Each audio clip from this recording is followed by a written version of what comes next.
मुकुन्दायो येन धर्मोऽस्तु मङ्गलम् सर्वमङ्गलमाङ्गल्यं सर्वकल्याणकारकं प्रधानं सर्वधर्माणां जयं जयतु शासनम्। मैं नमो तीर्थनायक को, नमो ओंकार वाणी को, नमो उन कुंद प्रभु को जिन्होंने ओंकार धारण की। अहो उपकार जिनवर का, कुंद का दिव्य वाणी का, जिन कुंद ध्वनि दाता उन कहान स्वामी का। नमः समय साराय स्वानुभूत्या चकासते, चित स्वभावाय भावाय सर्वभावांतर श्री समय सार जी परमागम ग्रंथ, इसके परिशिष्ट में जो 47 शक्ति का वर्णन आचार्य अमृतचंद्र भगवान ने किया है, उसकी अपनी स्वाध्याय चलती है। उसमें प्रभुत्व शक्ति की अपनी चर्चा चल रही है। पेज नंबर 86 जहाँ तक अपनी गल स्वाध्याय आई थी, आत्म प्रसिद्धि नाम की पुस्तक है। इसमें आगे अपन चर्चा प्रारंभ करते हैं। प्रभुत्व शक्ति ने पूर्ण आत्मा को प्रभुता दी है, जहाँ छोड़ा वहीं से। प्रभुत्व शक्ति ने पूर्ण आत्मा को प्रभुता दी है, तो कहते हैं मात्र प्रभुत्व गुण में ही प्रभुता है, ऐसा नहीं है, परंतु संपूर्ण द्रव्य में प्रभुता, उसके समस्त गुणों में प्रभुता और प्रत्येक पर्याय में प्रभुता है। ऐसी प्रभुता को जानने से जीव अपने अनंत प्रभुत्व को प्राप्त करता है। ऐसी अपनी प्रभुता का श्रवण मनन करके उसकी महिमा, रुचि और उसमें लीनता करना, वह अपूर्व मंगल है।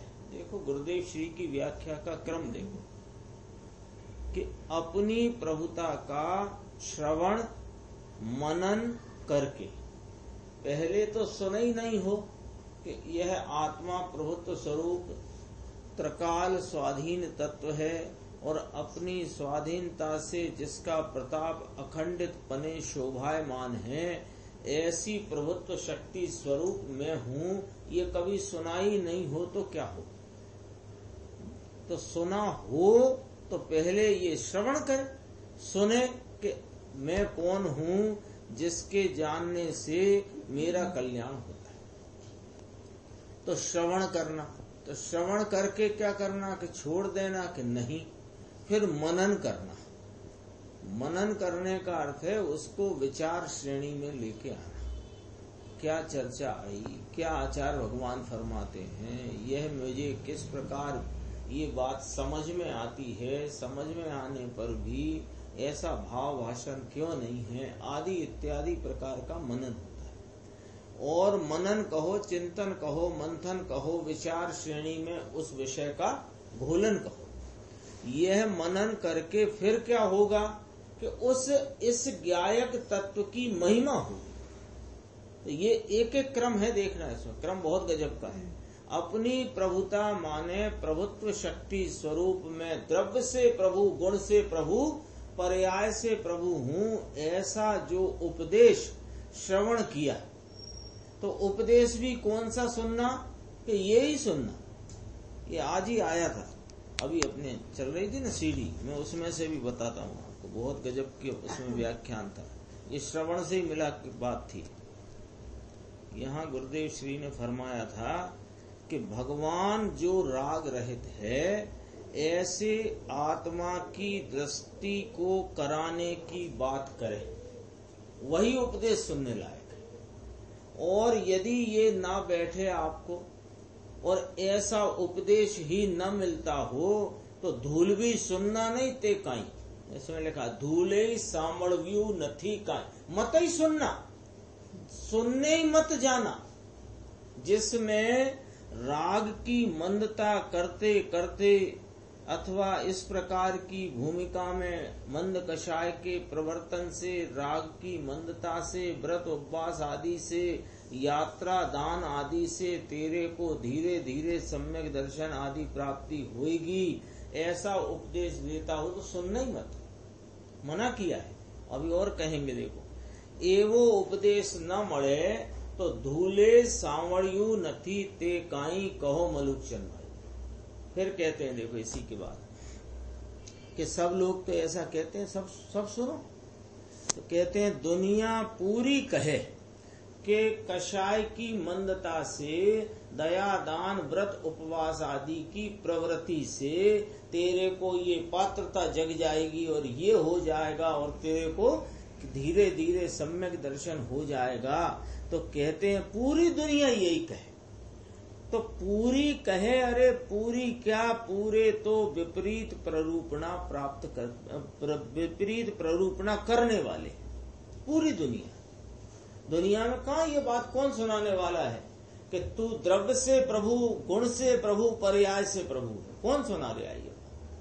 कहते हैं अब देखो गुरुदेव श्री ने अपने ऊपर, अपने कंधों पर जिम्मेदारी डाल दी, क्योंकि अपन सब ये चर्चा क्यों सुन रहे हैं? अपने आत्महित के लिए ना, तो अपने ऊपर जिम्मेदारी डाली। कहते हैं सम्यक दर्शन जिसको प्राप्त करना हो, ये मैं समय सार वैभव भाग 2 गाथा 12 का जो व्याख्यान चल रहा ना उसमें से बोल रहा हूं। सम्यक दर्शन जिसको प्राप्त करना हो, इसको इसका उपदेश सुनने लायक नहीं,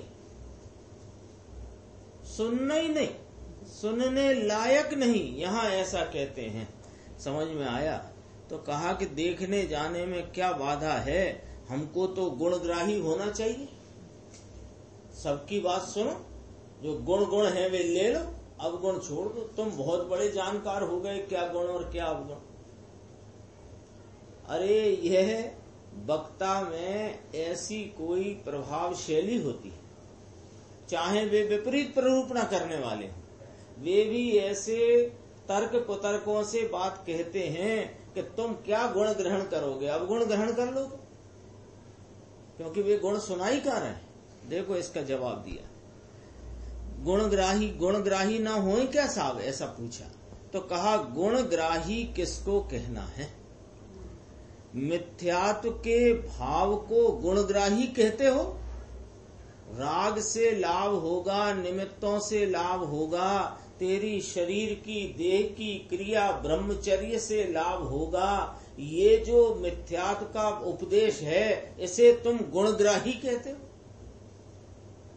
कुंद आचार्य तो यहाँ तक मूलाचार में कहते हैं, वो गाथा जो कई बार गुरुदेव संदर्भ में लेते हैं, मूलाचार की एक गाथा है कि हे मुनि, तेरे को कुसंगी मिथ्या दृष्टियों का, साधुओं का संग छोड़ देना और अकेले मन लगता ना हो तो शादी कर लेना। वो वाली गाथा यहाँ आज आई तो मैंने कहा पढ़ लेते हैं कि हे मुनि, ये जो कुसंगी मिथ्या दृष्टि के साधु हों, इनके गण में, इनके संग में जाना नहीं, अकेला रहना, और अकेला रहना तुझे ना पुसाता हो तो स्त्री से शादी कर लेना, ऐसा कहा। गाथा है ये देखो, वरम गणप वे साधो विवाहस्य पवेशणम, विवाहे राग उपपत्ति गणो दोषाणागरो। को साधुओं यानी मिथ्यात्व के पोषक विपरीत प्ररूपणा का टूबा देकर, टूबा माने उसी की बात को टेव करा करके मार डालेंगे तुझे। ये तो दोष का आगार है। मिथ्या दृष्टि साधु, मिथ्या दृष्टि त्यागी, मिथ्या दृष्टि पंडित, मिथ्या दृष्टि व्याख्याता, कौन है ये? दोषों का आगार, आगार माने भंडार है। विवाहे राग उत्पत्ति, लगन करेगा तो राग की उत्पत्ति होगी, तुझे चारित्र दोष की होगी। वरम गणप वे साधो, गण में जाने से करते यानी उन ऐसे मिथ्या दृष्टियों के कुसाधुओं के संग में जाने से अच्छा है विवाहस्य पवेशणम, विवाह कर लेना अच्छा है। अरे मुनि पंच महाव्रतधारी ऐसा कैसे कहते हैं कि मिथ्यात्व के पाप की तुलना में शादी कर लेने वाला विषय भोग का पाप ठीक है, ऐसा कहते हैं। अपन अपनी चर्चा पे वापस लौटते हैं। वो उसमें मिलान इतना सा था कि श्रवण करना, तो क्या श्रवण करना कि जो आत्मा के हित का उपदेश हो उसे श्रवण करना, श्रवण करके मनन करना, और मनन करोगे तो महिमा आएगी, क्योंकि अनादि से कोई ना कोई की महिमा तो है, कायकी के निमित्तों की और राग की, पांच इंद्रिय के विषयों की अथवा देवगुरु शास्त्र की, उनकी महिमा है, उनके लक्ष्य से उपस्थित राग की महिमा है। तो वो महिमा छूटेगी और स्वरूप की महिमा कब आएगी कि स्वरूप इतना वैभववंत है, ये जब खबर लगेगी सुनने से और मनन करने से, फिर महिमा आएगी। महिमा आएगी तो रुचि होगी, और रुचि होगी तो वो पुरुषार्थ उत्पन्न होकर के उसकी दृष्टि होगी, और दृष्टि होगी तो लीनता होगी। तो श्रवण करना बिल्कुल क्रम है, लिखना वो जिसको चित्त में लिख लो। श्रवण करना किसको? सच्चे उपदेश को, क्योंकि जनवाणी का उपदेश तो बस एकमात्र यही है कि राग से लाभ नहीं, मात्र अपने वीतराग स्वरूप के आलम्बन से ही वीतरागता रूपी धर्म की प्राप्ति होती। इसको ही सुनना, इसके अलावा कोई सुनाता हो तो मत सुनना, और सुन करके मनन करना। मनन करके क्या होगा कि महिमा होगी, महिमा से रुचि जागृत होगी, और रुचि जब जागृत होगी तो पुरुषार्थ उठ करके स्वरूप का आलम्बन लेगा, उपयोग आदि अनंत गुण। और जब उपयोग ने उसका आलम्बन लिया तो स्वरूप संचेतन सहित प्रतीति होकर के उस आत्मा का आश्रय बढ़ता जाता है, अर्थात लीनता होगी। ये ही अपूर्व मंगल है, लिखा है ना, वह अपूर्व मंगल है। यही अपूर्व मंगल है, यही स्वतंत्रता दिवस है। स्वतंत्रता दिवस है ना आज, तो वो स्वतंत्रता दिवस ये है। सम्यक श्रद्धा ने पूर्ण आत्मा की प्रभुता की प्रतीति की है। बोलो, सम्यक श्रद्धा ने अपूर्ण भाव को स्वीकार किया है कि परिपूर्ण भाव को स्वीकार, तो उसने पूर्ण आत्मा की परिपूर्ण प्रभुता, बेहद अमाप प्रभुत्व भाव को, और ऐसे प्रभुत्व भाव स्वरूप अनंत वैभव स्वरूप एक आत्म वस्तु की प्रतीति की है। सो पर्याय की प्रभुता ने पूर्ण द्रव्य की प्रभुता का स्वीकार कर लिया है। अब उस द्रव्य के ही लक्ष्य से एकाग्र होकर पूर्ण केवल ज्ञान रूपी प्रभुता होगी। सुनो, उस प्रभुता के अप्रतिहत भाव में बीच में कोई विघ्न करता इस जगत में है ही नहीं। बोलो, ये है ना स्वाधीनता। ये प्रभुता यानी परिपूर्ण प्रभुत्व शक्ति स्वरूप अनंत शक्तियों के पिंड अपने ज्ञायक परमात्मा का जो अवलंबन, आश्रय और स्वरूप संचेतन प्रतीति हुई, ये अप्रतिहत भाव है। स्वरूप की प्रतीति हुई, अप्रतिहत भाव है। अमाने नहीं, प्रति माने वापिस, हत माने गिरना, वापिस जो नहीं गिरता, ऐसा भाव है। अब ये भाव का अप्रतिहत भाव जो जागृत हुआ, ये शनै शनै लीनता स्थिरता बढ़ते बढ़ते पूर्णता की प्राप्ति करेगा। इसमें कोई विघ्न करता जगत भर में कोई नहीं, जगत में कोई विघ्न करता ही नहीं। तो वो साहब कभी अभी तो उपशम हुआ है और दर्शन मोहिनी का कहीं उदय आ पड़ा, तो ये तो फिर गिर जाएगा। नहीं गिरेगा, जाओ, नहीं गिरेगा। कोई विघ्न करता है ही नहीं। कोई मोहिनी का उदय आकर के इसको विघन करेगा, कोई अन्य निमित्त इसको विघन करेगा, कोई जब मुनि दशा हो भावलिंगी और उस समय कोई उपसर्ग करेगा तो विघन होगा कि ना, ये कोई विघन ही नहीं है, क्योंकि ये द्रव्य से प्रभु, गुण से प्रभु और पर्याय से प्रभुत्व पने रहने वाली वस्तु को जिसने स्वीकार किया, इसके अब कोई विघ्न बाकी नहीं। इतना जोर है देखो ज्ञानियों की बातों में। अभी देखो, अब प्रभुता की बहुत बात करी ना, तो कहते हैं आत्मा की प्रभुता कितनी होगी, अपने विचार आए।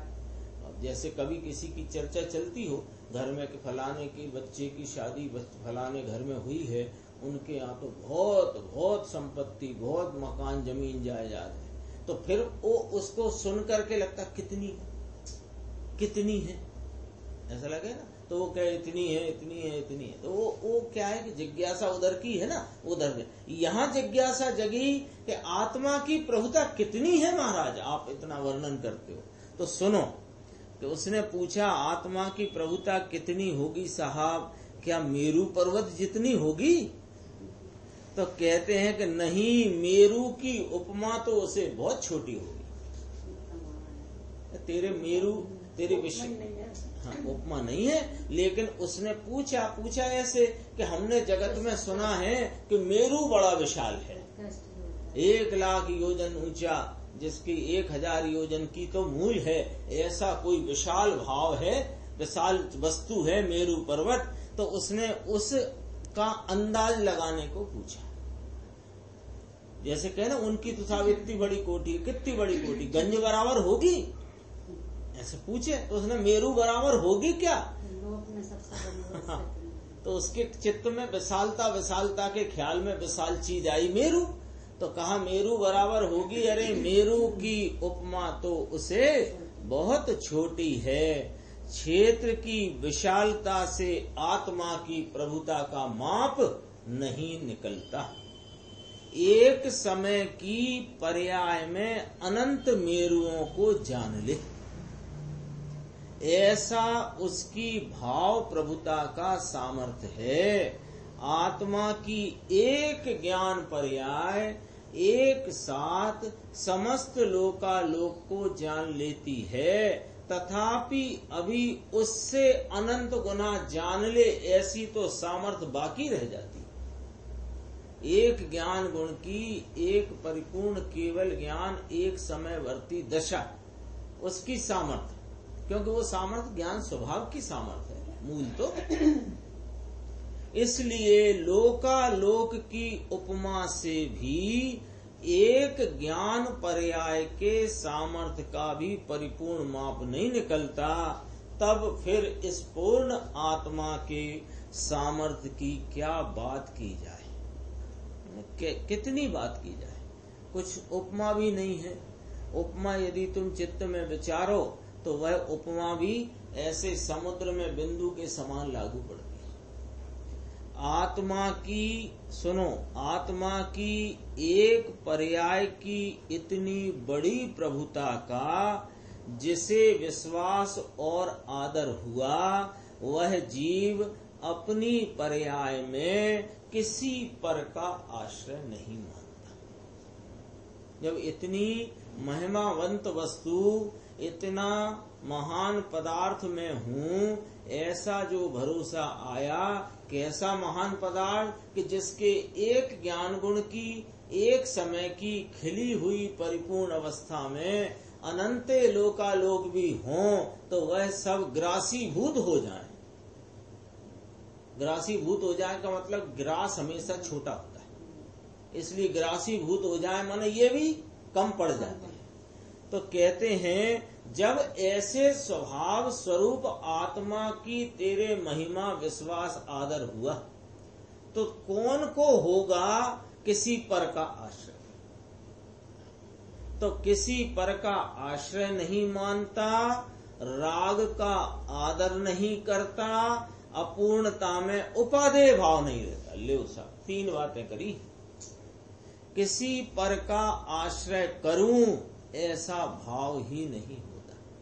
क्यों कि अपने स्वाश्रय में अपने अनंत वैभववान आत्मा को जिसने पकड़ लिया है, उस पर जिसने कब्जा कर लिया है, अपनी एक समय की श्रद्धा गुण की प्रतीति की पर्याय ने इस परिपूर्ण अनंत वैभव स्वरूप आत्मा को कब्जे में ले लिया है, तो वह क्यों करके पर का आश्रय करेगा। एक बात, राग का आदर नहीं करता। राग का आदर क्या होता है, जैसे अज्ञानी को रहता है ना कि देखो साहब ये भूमिका है तो इतना वाला राग तो आना ही चाहिए, इतना राग नहीं आ रहा, इसका मतलब क्या है।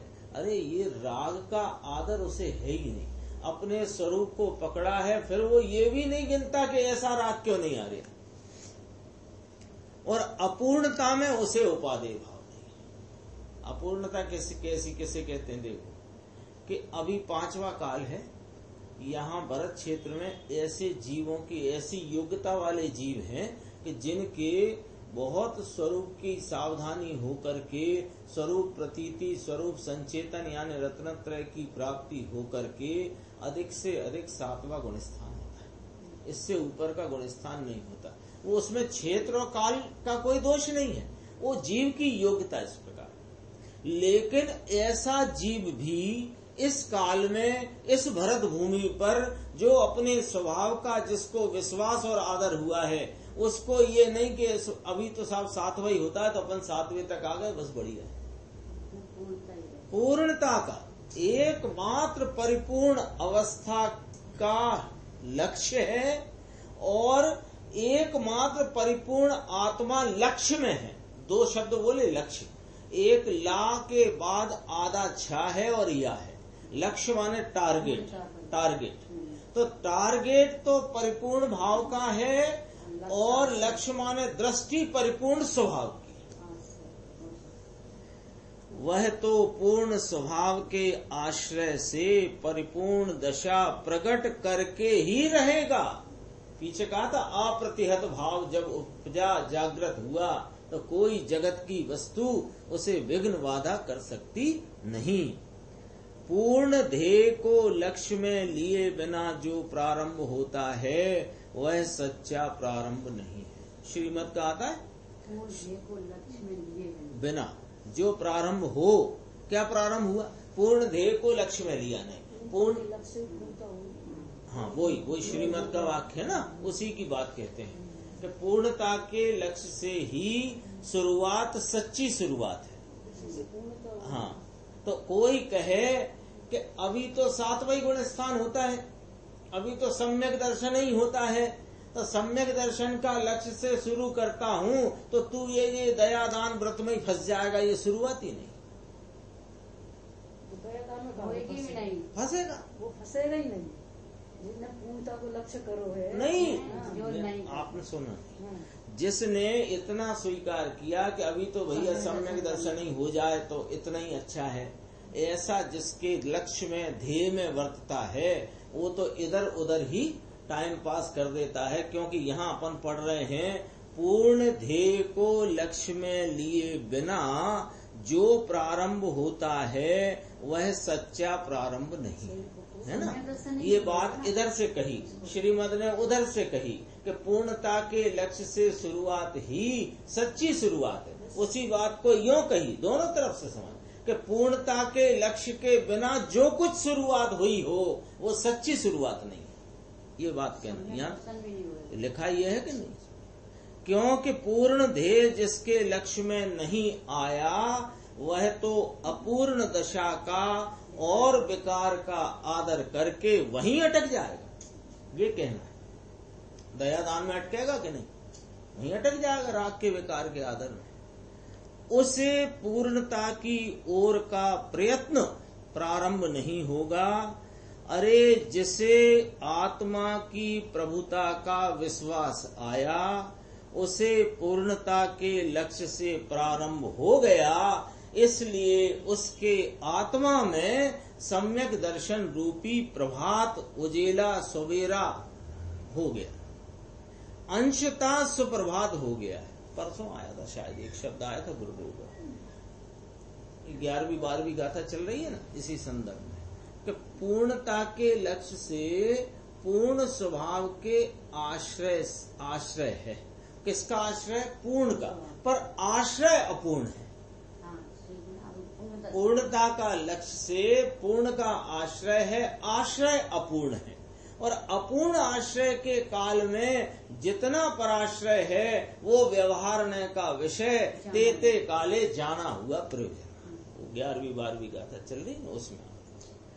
अब अंशतः सुप्रभात हो गया है।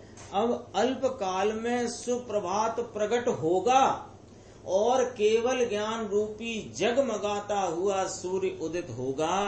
आचार्य देव कहते हैं कि ऐसा सुप्रभात जयवंत वर्तता है।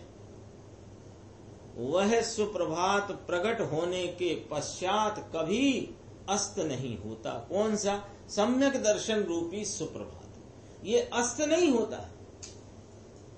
कोई विघ्न बाधा इसको आए जगत में कोई चीज नहीं है। अहो जीवो, क्या गुरुदेव की भाषा देखो, मीठी कितनी, मीठी कितनी। अहो जीवो, प्रतीति तो करो, अपनी प्रभुता की प्रतीति तो करो कि तुम्हारे ज्ञान स्वभाव में तुम्हारी प्रभुता भरी है, उसका विश्वास तो करो।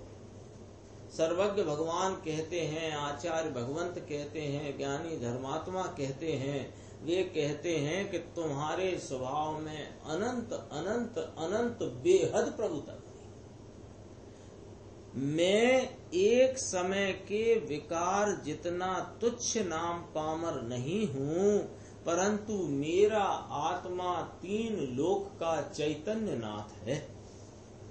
मैं ही अनंत शक्तिवान प्रभु हूँ। ही कारा लगाया। ही कारा का क्या प्रयोग होता है?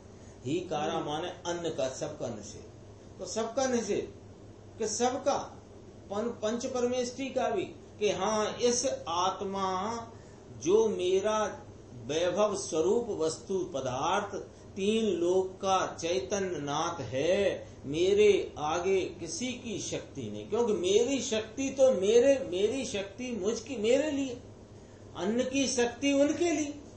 तो यह मैं ही अनंत शक्तिवान प्रभु हूँ।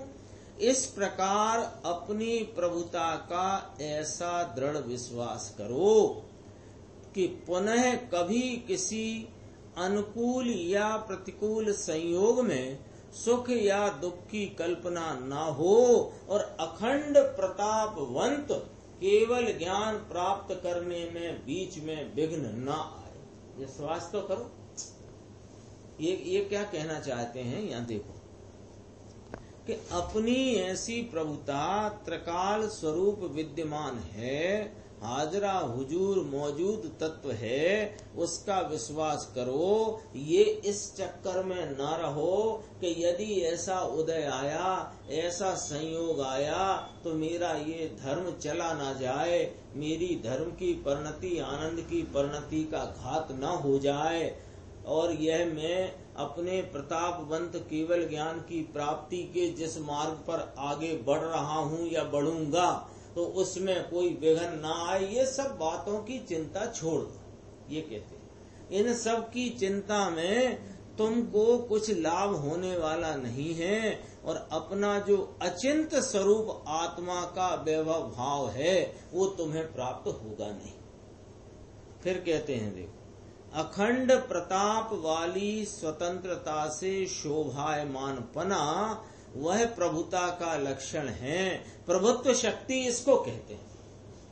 आत्मा में ऐसा अखंड प्रताप है कि अनंती प्रतिकूलता के समूह आ जाएं, तथापि वह अपनी प्रभुता को नहीं छोड़ता।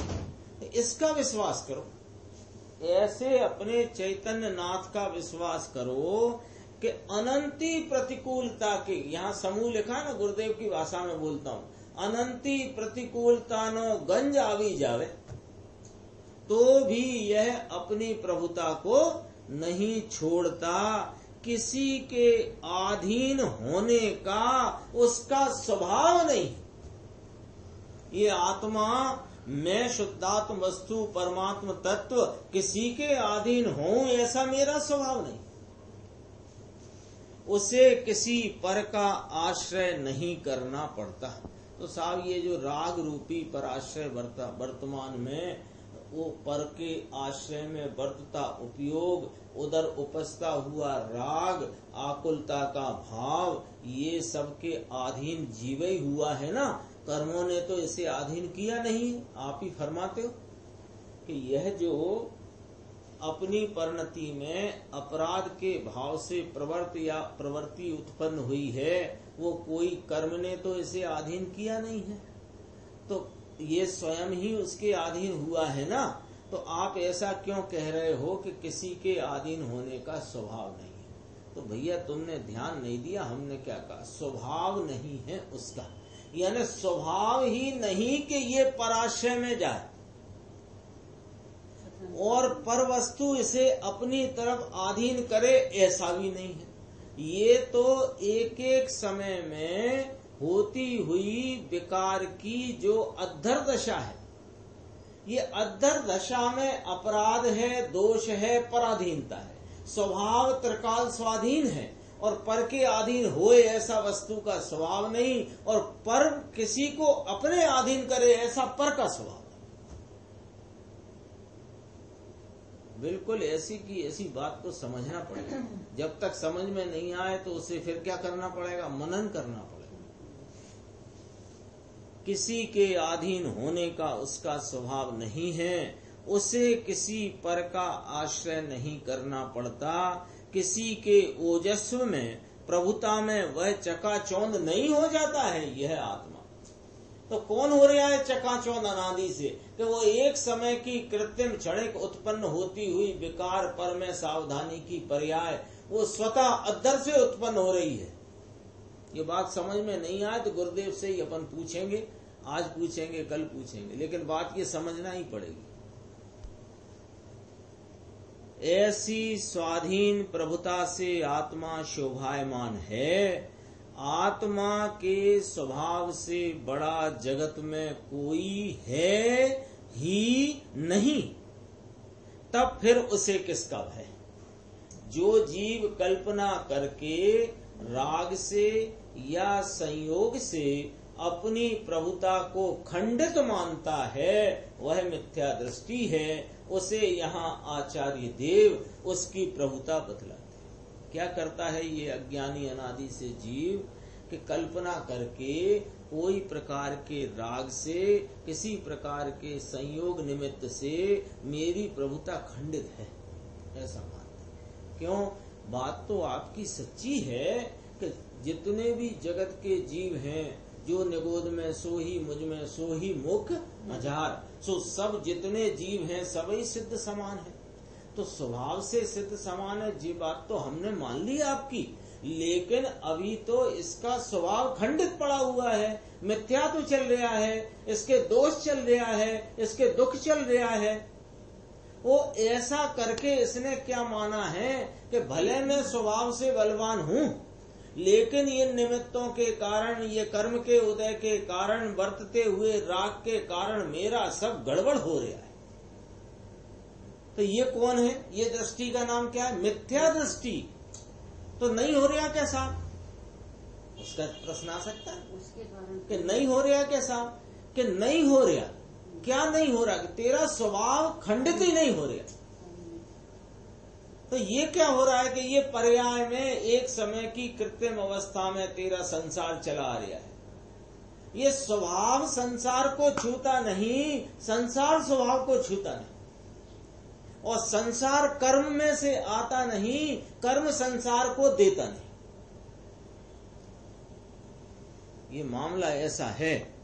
यदि तुमको किसी राग से, किसी निमित्त आदि से लगता है कि मेरा स्वभाव खंडित हो रहा है, घर बार है, 4 बच्चे हैं, दुकानदारी है, मेरा तो सब धर्म इसके चक्कर में रुका हुआ है। अरे धर्म स्वरूप तू, तेरा धर्म वो क्या रोके?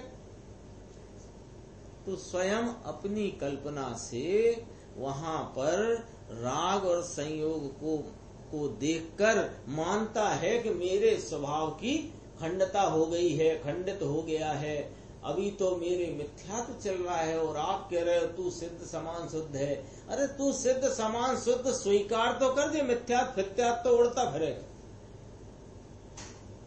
पर्याय में देखना नहीं बंद कर रहे हम लोग। जो गलती हो रही है ना, पर्याय में हो रहा है उसे होने दो, जानो, जान करके गौण कर, गौण करके इस निस्वभाव स्वरूप को सावधान होकर जो दृष्टि में लोगे तो ये सब बेकार अपने आप जाएगा कि नहीं जाएगा। उसे यहाँ आचार्य देव उसकी प्रभुता बतलाते हैं। आत्मा की प्रभुता आत्मा में है। अब ये वाला विषय भी थोड़ा देखना। अपने को लगे एक प्रभुत्व शक्ति में इतना वर्णन क्यों चल रहा है, इसलिए चल रहा है एक एक शक्ति में चलेगा। क्यों चलेगा कि तुम अनंत शक्ति स्वरूप हो।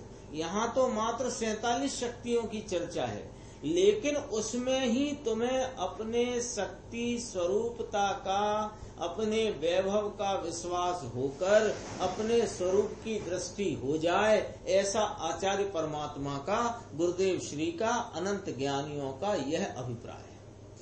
हमें लगने लगता है कि यही बात बार बार अरे बार बार चल रही है तो बार बार में तेरी ही तो चल रही है।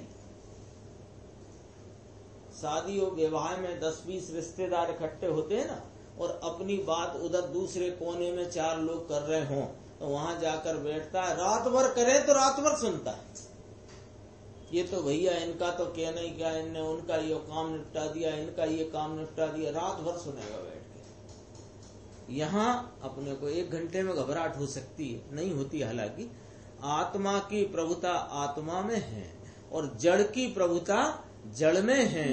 प्रत्येक परमाणु में उसकी अपनी प्रभुता है और कोई किसी की प्रभुता को खंडित नहीं करता। अज्ञानी ऐसा कहते हैं कि जगत के जड़ चेतन में सर्वत्र एक प्रभु विद्यमान है।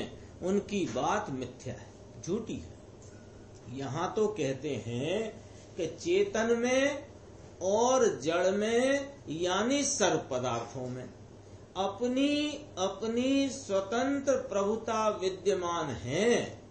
आत्मा की क्रिया आत्मा की प्रभुता से होती है। प्रभुता माने उसके अखंड प्रताप की स्वाधीनता। वह आत्मा की प्रभुता से आत्मा की क्रिया होती है, जड़ की क्रिया जड़ की प्रभुता से होती है। किसी की प्रभुता अन्यत्र नहीं चलती। तीर्थंकर भगवान की प्रभुता तेरे ऊपर नहीं चलती। जड़ पदार्थ की प्रभुता तेरे ऊपर नहीं चलती। कर्म का तीव्र उदय तेरे ऊपर नहीं चलता। जिस प्रकार अन्यमति ऐसा मानते हैं, गंभीर है ये पैराग्राफ, थोड़ा समझ के लिए, अपनी समझ को स्पष्ट करने के लिए गंभीर है। देखते हैं, देखो। जिस प्रकार अन्यमति ऐसा मानते हैं कि ईश्वर ने जगत की रचना की है, उसी प्रकार कोई जैन मतवादी भी ऐसा माने कि मैंने पर जीव को बचाया, मैंने आवारा घूमती हुई गायों को इकट्ठा करके उनके चारा पानी रहने की व्यवस्था करी, उनके रोग आदि को दूर किया, तो वे दोनों जीव प्रभुता की प्रतीति रहित मिथ्या दृष्टि। कैसे? जैनेतर के समान। वे क्या कर रहे हैं? जगत में कई ऐसी मान्यता वाले लोग हैं ना, वे कहते हैं ईश्वर करता है, जो कुछ करता है ईश्वर, बिना पत्ता नहीं हिलता। हमारी गरीबी तो ईश्वर, अमीरी तो ईश्वर, चैन सुख तो ईश्वर, बेचैनी हैरानी तो ईश्वर। ऐसे आपको वे क्या लग रहे हैं कि इनकी मान्यता विपरीत है, मिथ्या है। ऐसे ही जिस जीव ने ऐसा माना है कि मैंने पर जीव को बचाया, उसके भोजन आहार पानी की व्यवस्था की, मैंने ये स्वतंत्रता करी, फलाना करा, ये जिसने माना है, वे दोनों जीव यानी ईश्वर कर्ता मानने वाले जीव और पर जीव का कार्य मैंने किया, उसको सुख पहुंचाया, ऐसे दोनों जीव प्रभुता की प्रतीति रहित मिथ्या दृष्टि है। अहो प्रत्येक द्रव्य जगत का प्रत्येक द्रव्य। अब ये जो कहा ना ईश्वर करता है, तो सुनो कि ईश्वर भी करता है, ईश्वर ही करता है। क्योंकि जगत का प्रत्येक द्रव्य ईश्वर है। ईश्वर कहो कि प्रभुत्व कहो कि प्रभु कहो, प्रभुत्वता से संपन्न प्रभु कहो कि ईश्वर कहो, प्रत्येक द्रव्य अपना अपना ईश्वर है।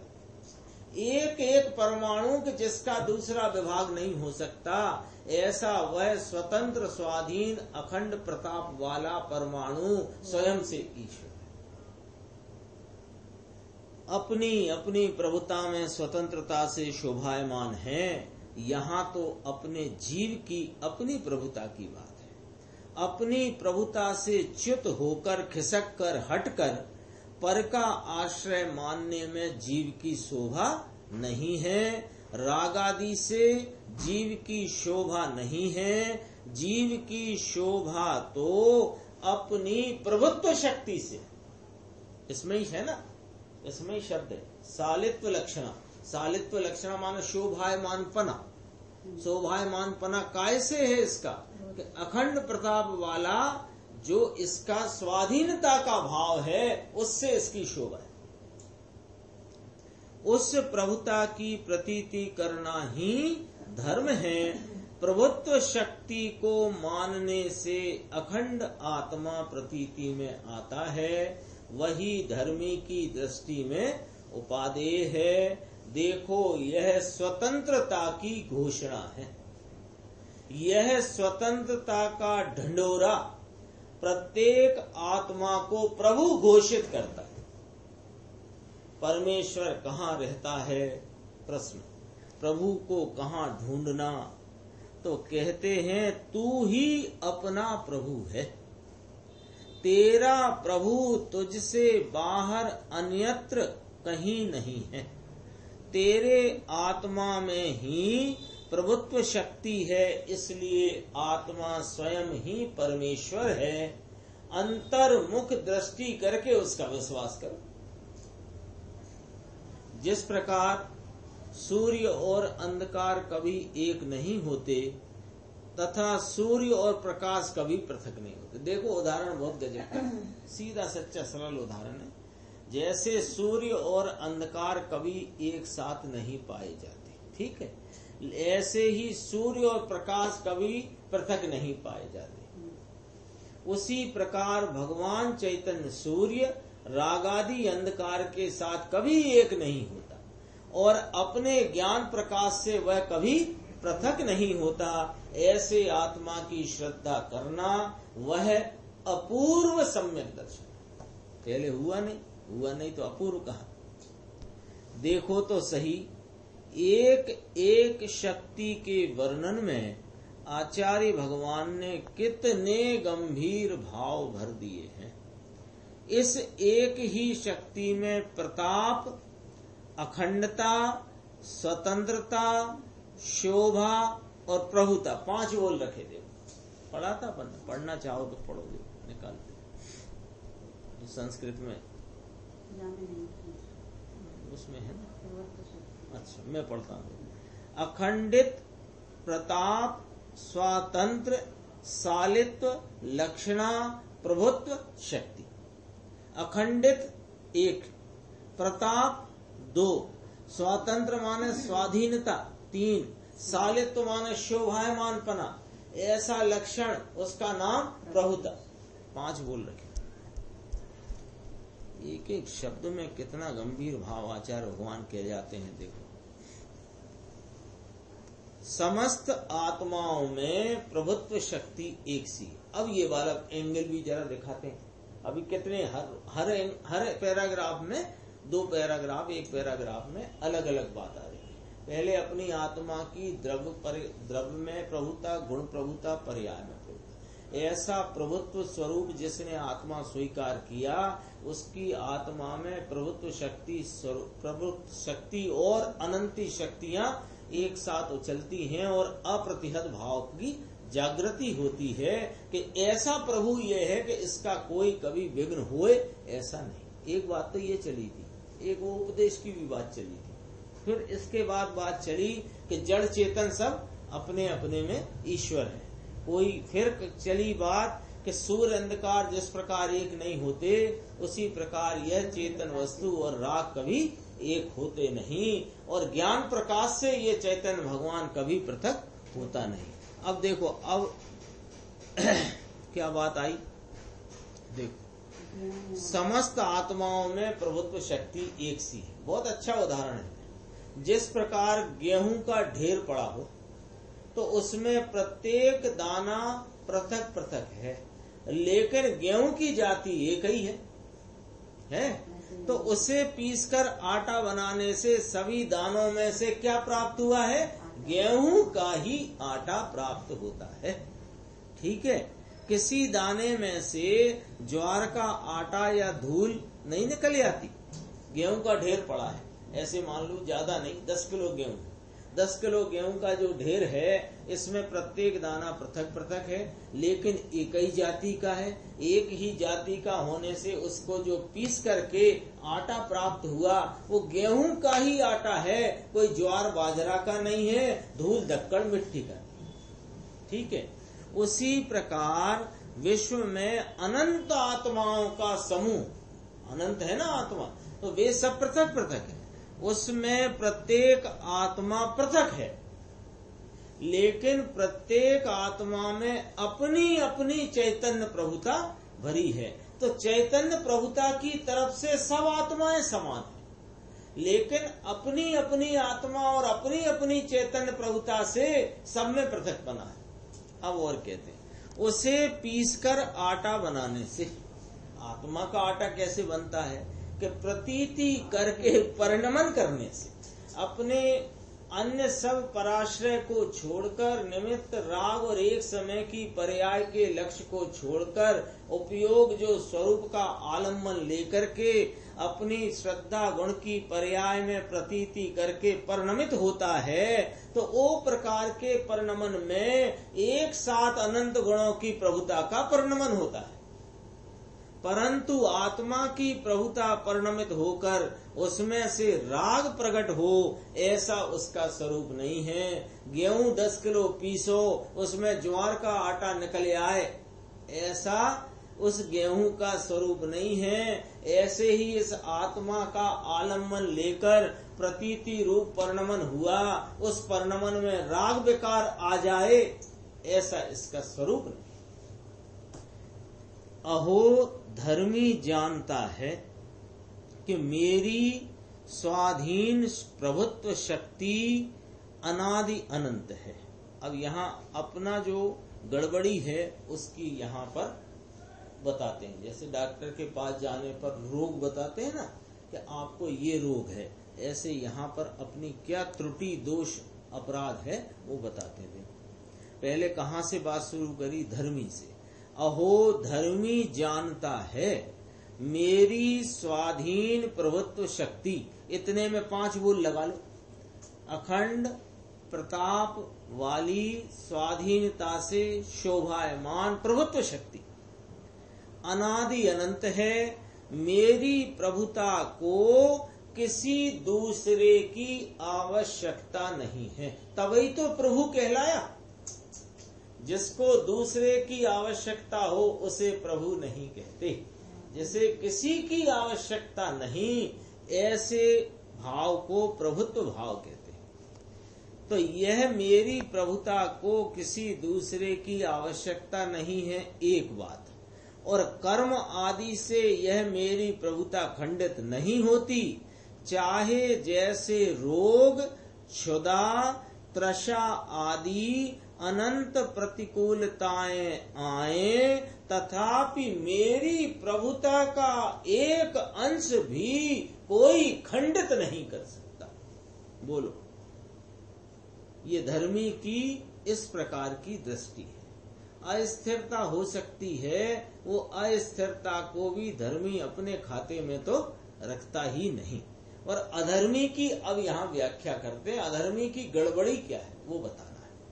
अधर्मी जीव मानता है कि अरे रे मैं पामर और पराधीन हूँ, परंतु उस समय भी उसकी प्रभुता तो उसमें पड़ी ही है, लेकिन उसको उसकी प्रतीति, विश्वास, भरोसा, आदर और स्वीकारता नहीं, इसलिए उसका निर्मल परिणमन नहीं होता। ले साहब सीधी सच्चा यहाँ पर रहस्य खोल दिया। क्या रहस्य खोल दिया? कि ये इसको अपनी त्रिकाल अखंडित प्रताप वाली, स्वतंत्रता से शोभायमान ऐसी प्रभुता का जो कैसा भंडार कि किसी समय उसका घात ही नहीं होता, किसी समय वह खंडित ही नहीं होती, ऐसी प्रभुता स्वरूप तो है, लेकिन इसने ऐसे प्रभुता स्वरूप त्रिकाल वर्तते विद्यमान होने पर भी क्या गड़बड़ करी है कि वर्तमान पर्याय में झांक झांक करके अभी तो मिथ्यात्व चल गया, अभी तो कहाँ से छूटेंगे, अभी तो हमको देह का ही बहुत ऐसा लगता है भाई साहब, सुबह से गर्दन में इतना दर्द होता है, ऐसा लगता है कि पहले ये तो ठीक हुए तब कुछ आगे की सोचे। तेरी यह वाली जो बाधा है ना, ये बाधा ही तुझे अपने त्रिकाल प्रभुत्व स्वरूप अखंड तेज प्रतापवान वस्तु की प्रतीति करने में रोक रही है। अरे यदि पर्याय, वर्तमान पर्याय का ज्ञान करने में हमको ये ज्ञात हुआ कि हमको अनादि से मिथ्यात्व चला आता है, मान लो ज्ञात हुआ, तो ज्ञात हुआ तो उसका भजन काय भज रहा है। अब उस वस्तु के तरफ क्यों नहीं विश्वास करते जिसमें कभी मिथ्यात्व रूप परिणमन का स्वभाव ही नहीं है। एक बार वह जान लो वर्तमान स्थिति क्या है, दशा अवस्था हालत, लेकिन वहां का गाना क्यों गा रहे हो भैया? जब तक मैं मिथ्या दृष्टि हूं, मैं मिथ्या दृष्टि हूं, तेरी दृष्टि में वह सम्यक्त का विषय आएगा कहां से?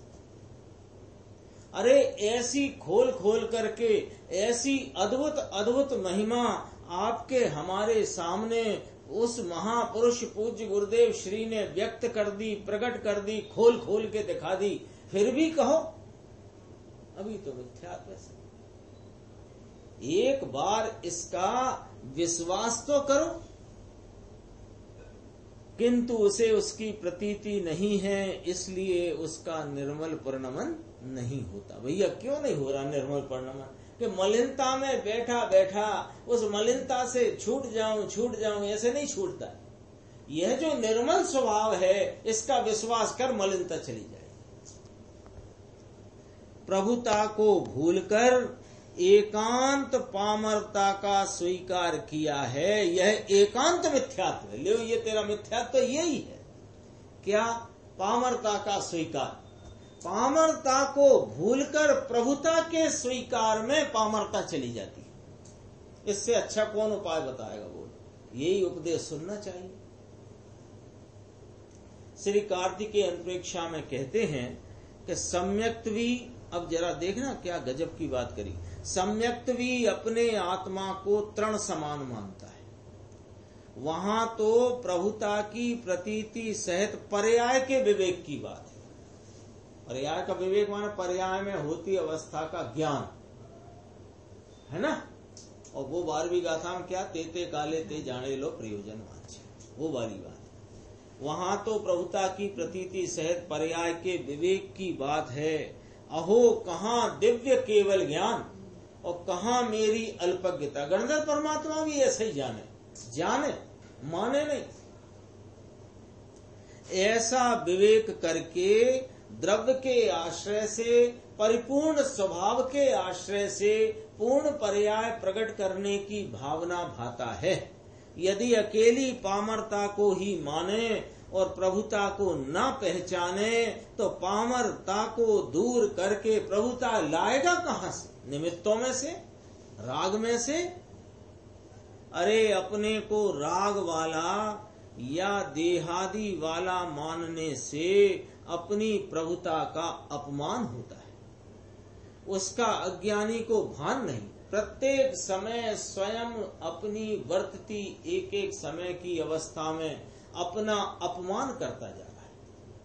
अनादर करता जा रहा है, असम्मान करता जा रहा है। क्यों? कि वो राग का आदर करता है, निमित्तों का आदर करता है, राग का सम्मान करता है, निमित्तों का सम्मान करता है, तो अपने स्वभाव का अपमान होता है। बाह्य में तो कोई जरा अपमान करे तो अरे मेरी नाक कट गई सर, मेरी नाक कट गई, मैंने कुछ नहीं किया, मेरे बच्चे ने ऐसा काम कर दिया, मेरी नाक कट गई। इस प्रकार अपना अपमान मानता है तथा बाह्य अनुकूलता से अपना बड़प्पन मानता है।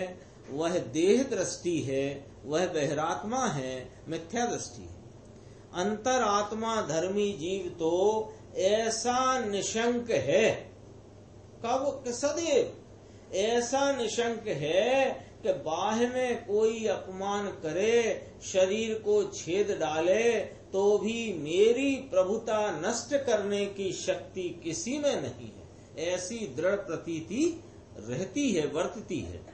मेरे स्वभाव में श्रद्धा का, ज्ञान का, अस्तित्व का, जीवन का, सुख आदि अनंत गुणों का प्रभुत्व है, उसकी एक नोक भी खंडित करने में कोई समर्थ नहीं है। आगे इस प्रभुत्व शक्ति की चर्चा और भी चलेगी अपने आगे की बात। निज निधि निज में बताई, यह अनंत उपकार है, उसके लिए जिन वाणी माँ को वंदना शत बार।